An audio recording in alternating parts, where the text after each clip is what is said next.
CM Yogi Adityanath ने सभी मजदूरों के अकाउंट में जो धनराशि उनको दी जानी थी वो भी ट्रांसफर कर दी है।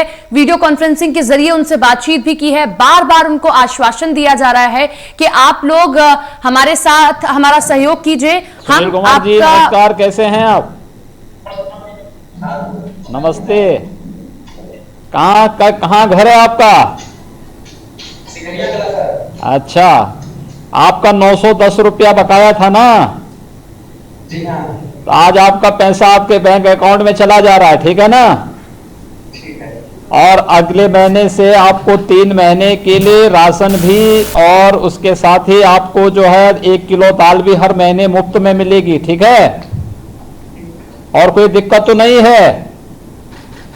नहीं, कोई दिक्कत नहीं। बहुत सुंदर, आपको बधाई। खूब मेहनत से काम करो और कोई दिक्कत हुई तो बताना, ठीक है ना? बधाई आपको, बहुत बहुत बधाई। नमस्ते जी।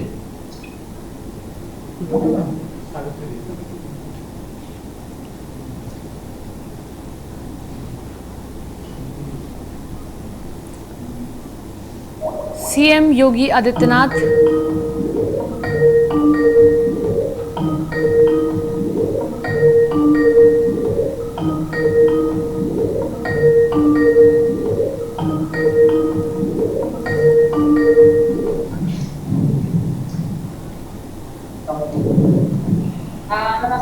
नमस्ते, कैसे हैं आप? ठीक बानी। ठीक है, आपका जो है 2548 रुपये का मजदूरी बकाया थी ना? तो ये पैसा आपके खाते में चला गया है बैंक में, अभी भेज दिया है, ठीक है ना? दूसरा, आपको जो है अगले महीने से 3 महीने तक राशन भी निःशुल्क मिलेगा, ठीक है? जी। और 1 किलो दाल भी मिलेगा, जी। ठीक है ना? ठीक। और कोई परेशानी तो नहीं है ना। हाँ, तो ठीक है, पैसा मिलेगा आपको। बहुत उसके साथ रहो, आराम से घर में रहो, ठीक है ना? सब ठीक है। जी। घर में सब ठीक ठाक माने ना? ठीक बन जाए। ठीक है, ठीक है, ठीक है।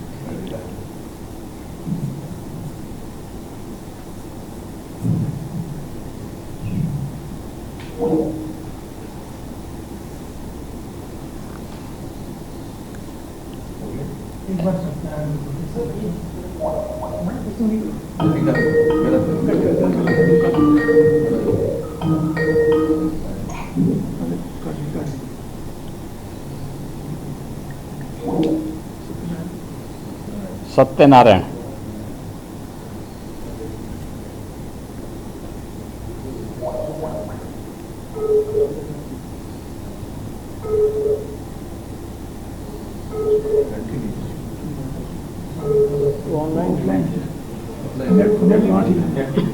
ना सर, असल जंगल के किनारे गांव है ना, ये जंगल के एकदम किनारे है, इसलिए हाँ।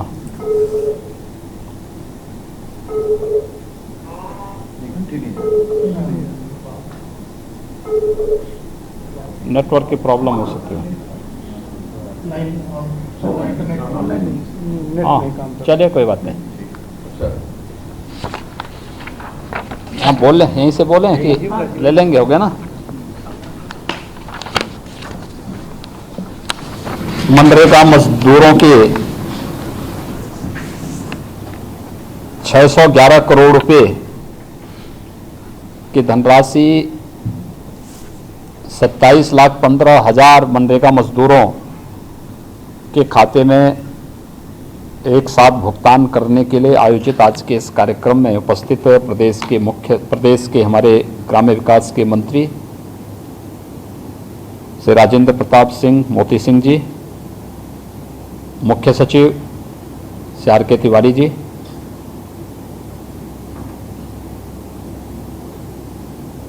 अपर मुख्य सचिव वित्त श्री संजीव मित्तल जी, अपर मुख्य सचिव गृह श्री अवनीश कुमार अवस्थी जी, प्रमुख सचिव मुख्यमंत्री श्री शशि प्रकाश गोयल जी, ग्राम्य विकास और पंचायती राज के प्रमुख सचिव श्री मनोज कुमार सिंह जी, मुख्य महाप्रबंधक भारतीय स्टेट बैंक श्रीमती सोलोनी नारायण जी, ग्राम्य विकास विभाग के सभी अधिकारीगण, भारतीय स्टेट बैंक के सभी अधिकारीगण, मुझे प्रसन्नता है कि जब पूरी दुनिया वैश्विक महामारी कोरोना से आतंकित है, उस समय ग्राम्य विकास विभाग और भारतीय स्टेट बैंक मिलकर के प्रदेश के 27,15,000 से अधिक मनरेगा मजदूरों के खाते में 611 करोड़ रुपए की राशि का भुगतान कर रही है। मैं इसके लिए अपर मुख्य सचिव वित्त, प्रमुख सचिव ग्राम्य विकास एवं पंचायती राज तथा भारतीय स्टेट बैंक की मुख्य महाप्रबंधक समेत उनकी पूरी टीम को हृदय से धन्यवाद देता हूं। इस धनराशि की उन मजदूरों के लिए क्या महत्व है, हम सब लॉकडाउन के कारण पलायन कर रहे मजदूरों की स्थिति को देख करके सहज अनुमान लगा सकते हैं।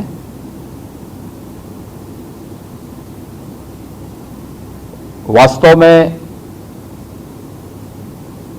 आर्थिक स्वावलंबन की ओर अग्रसर करने के लिए स्वरोजगार परक इन योजनाओं की बड़ी भूमिका है और हम सब आभारी हैं आदरणीय प्रधानमंत्री जी के, जिन्होंने भारत को कोरोना महामारी से बचाने के लिए देश के उत्तम स्वास्थ्य और एक सुरक्षित भविष्य के लिए देश के अंदर लॉकडाउन की कार्रवाई के साथ ही 1,70,000 करोड़ रुपए का आर्थिक पैकेज भी घोषित किया है। आज हम भले ही यहां पर 27,15,000 मनरेगा श्रमिकों के खाते में धनराशि हस्तांतरित कर रहे हैं, लेकिन मुझे बताते हुए प्रसन्नता है कि 80 लाख से अधिक मनरेगा श्रमिकों के लिए प्रदेश सरकार ने और भारत सरकार ने भी निःशुल्क खाद्यान्न की व्यवस्था की है। आगामी 3 महीनों तक भारत सरकार उन्हें निःशुल्क खाद्यान्न उपलब्ध कराएगी। प्रदेश सरकार भी उन्हें अप्रैल प्रथम सप्ताह में निःशुल्क खाद्यान्न उपलब्ध करवाने का कार्य करेगी। भारत सरकार उन्हें प्रति माह 3 महीने तक 1 किलो दाल भी उपलब्ध करवाने का कार्य करेगी। साथ साथ उन सभी परिवारों को जिनके पास उज्ज्वला योजना के रसोई गैस के सिलेंडर हैं, उन्हें भी भारत सरकार उज्ज्वला योजना में 3 माह तक निःशुल्क रसोई गैस के सिलेंडर भी उपलब्ध करवाने की कार्रवाई कर रही है। जनधन अकाउंट में जिन लोगों के खाते हैं, जनधन योजना में ऐसे महिला लाभार्थियों को 500 रुपये प्रति माह अतिरिक्त धनराशि मिलेगी।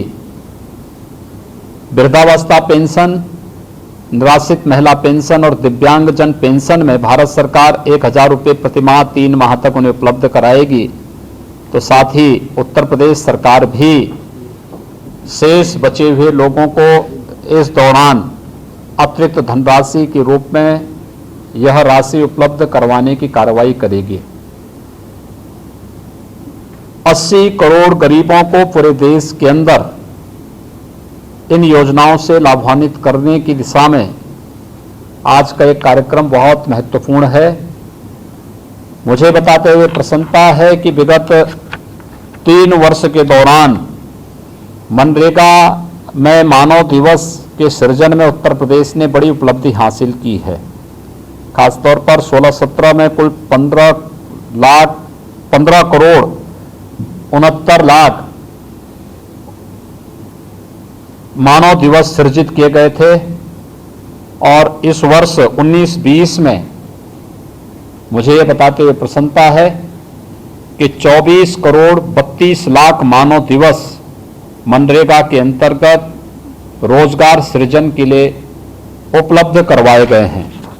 एक बड़ा कार्य है। इतनी प्रगति पिछले 3 वर्ष के अंदर मनरेगा के तहत प्रदेश के अंदर देखने को मिला है।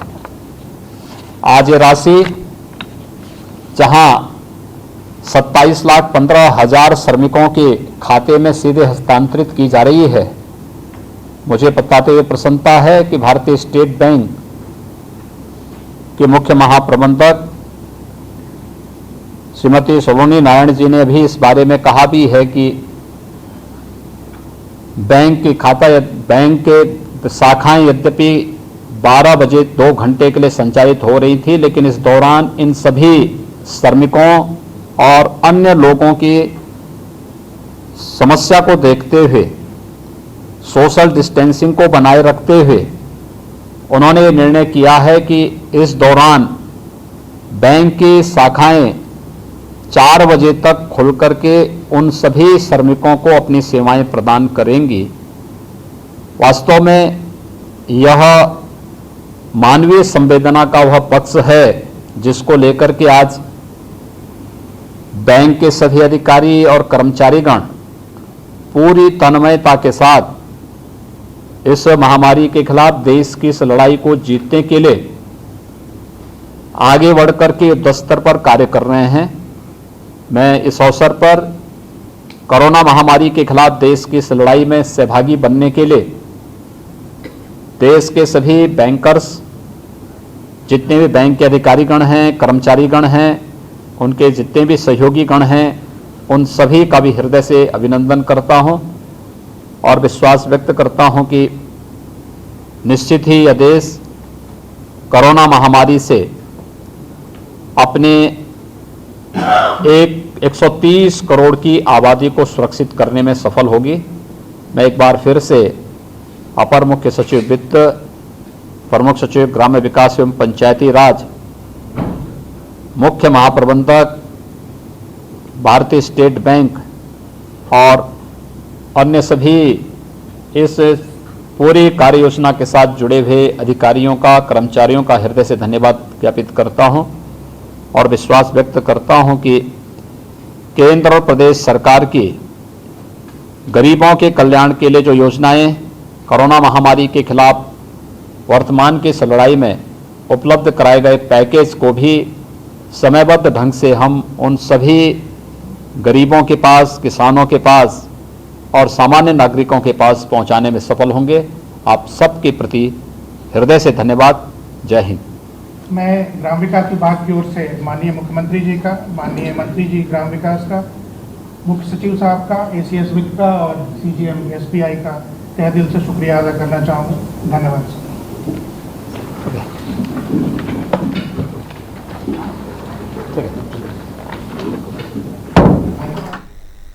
सभी मनरेगा मजदूरों को उनका बकाया जो राशि थी वो दे दी गई है, उनके अकाउंट्स में पहुंचा दी गई है और इसी के साथ में उनसे बातचीत भी की है। सीएम योगी ने वीडियो कॉन्फ्रेंसिंग के जरिए उनकी समस्याओं को जानने की कोशिश की है। लगातार अपनी नजर बनाए हुए हैं हर हरकत पर जो यूपी में हो रही है। अधिकारियों से लगातार मीटिंग कर रहे हैं, उनसे बातचीत कर रहे हैं। जरूरत भी है इस वक्त, क्योंकि जिस तरीके से हम देख रहे हैं देश भर में आंकड़ा बढ़ रहा है, प्रदेश में आंकड़ा बढ़ता जा रहा है संक्रमित मरीजों का, और ऐसे में उनके सामने बहुत बड़ा संकट खड़ा हो गया है। जो लॉकडाउन की वजह से घर से बाहर कमाने नहीं जा पा रहे हैं और अब कैसे वो अपना घर चलाएं, उनके सामने बहुत बड़ा सवाल है। उसके लिए योगी सरकार लगातार इंतजाम कर रही है और शेल्टर होम की व्यवस्था की गई है।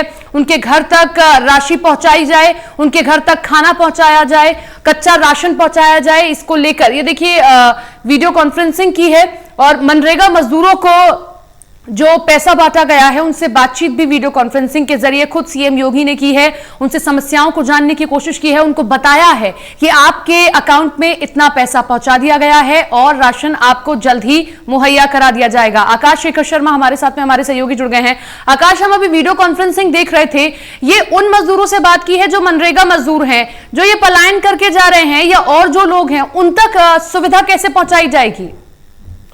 देखिए, सबसे बड़ी बात यह है कि ये तो शुरुआत की है योगी सरकार ने। जिस तरीके से आप सामने देख रहे हैं कि मनरेगा मजदूरों को जो है भुगतान की जो है बकायदे एक वो शुरुआत की गई है। इसमें खुद जो है ग्राम विकास मंत्री जो है मोती सिंह बैठे हुए हैं। और सबसे बड़ी बात यह है कि जिस तरीके से आज ये शुरुआत की गई, इसी तरीके से जो भी मनरेगा मजदूर जिन सबका रजिस्ट्रेशन किया हुआ है उन सबको जो है चिन्हित करके बकायदे जो है उनके पास जो पैसा धनराशि जो देने की बात कही गई है योगी सरकार की तरफ से, उनको बकायदे जो है उनको दी जाएगी। और पूरी तरीके से उसके लिए एक बकायदे बजट पूरा सैंक्शन किया गया है कि किसी भी तरीके की दिक्कत ना हो उनको जीवन यापन करने में। जी, हम अगर संक्रमित मरीजों की बात करें और उसके लिए तैयारी की बात करें तो कहा गया है कि लखनऊ के 5 स्टार होटल, 2 5 स्टार होटल, उनको आइसोलेशन वार्ड वहां पर भी तब्दील किया जाएगा। उसको लेकर तैयारियां कैसी है?